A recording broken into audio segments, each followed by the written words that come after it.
మన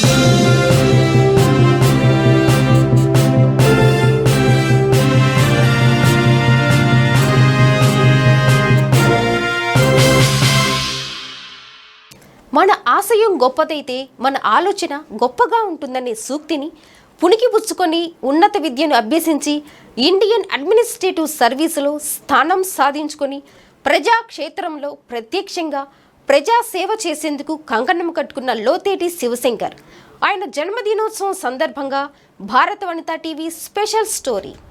నిత్యం ప్రజాసేవ కోసం పరితపించే లోతేటి శివశంకర్ మొట్టమొదటగా సబ్ కలెక్టర్గా బాధ్యతలు స్వీకరించిన తర్వాత ప్రజలకు మేలు చేయాలనే ఉద్దేశంతో సీతంపేట నుంచి తాను చేయాలనుకున్న ప్రజాసేవకు శ్రీకారం చుట్టారు. పార్వతీపురం మన్యం జిల్లాలో ఒక మారుమూల ప్రాంతమైన సీతంపేటలో ఈ అడ్వెంచర్ పార్కును అద్భుతంగా సృష్టించారు.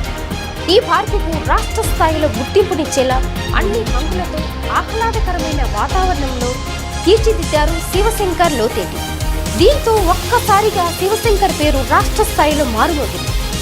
ఆ తర్వాత కలెక్టర్గా పల్నాడు జిల్లాకు ప్రథమ కలెక్టర్గా బాధ్యతలు స్వీకరించారు. పల్నాడు జిల్లాకు రాష్ట్ర స్థాయిలో గుర్తింపు తెచ్చేందుకు అనేక కార్యక్రమాలను రూపొందించి అన్ని వర్గాల ప్రజల ఆశయాలకు అతీతంగా పల్నాడు జిల్లాను అభివృద్ధి చేసేందుకు కృషి చేశారు. ముఖ్యంగా పల్నాడు జిల్లా సంస్కృతి సాంప్రదాయాలకు అద్దం పట్టేలా పల్నాడు గీతాన్ని రూపొందించి పల్నాడు జిల్లా ప్రజల మనసులో ప్రజా కలెక్టర్ అనే బిరుదును సొంతం చేసుకున్నారు. పల్నాడు జిల్లాను అభివృద్ధి పథంలో ముందుకు తీసుకువెళ్తున్న శివశంకర్ను కేంద్ర ప్రభుత్వం గుర్తిస్తూ ISO సర్టిఫికెట్ను అందజేసింది. అలా ప్రజాక్షేత్రంలో ముందుకు సాగుతున్న తరుణంలో పల్నాడు జిల్లాలో అనుకోని సంఘటన వల్ల ఆయనను ఎన్నికల కమిషన్ బదిలీ చేసింది.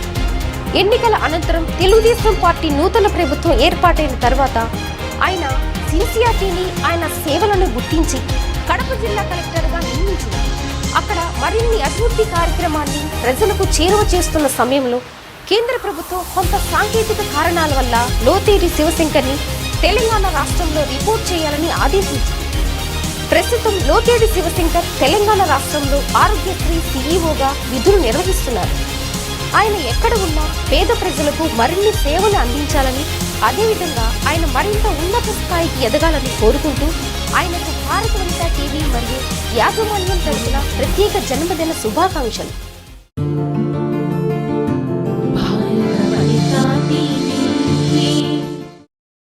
Welcome to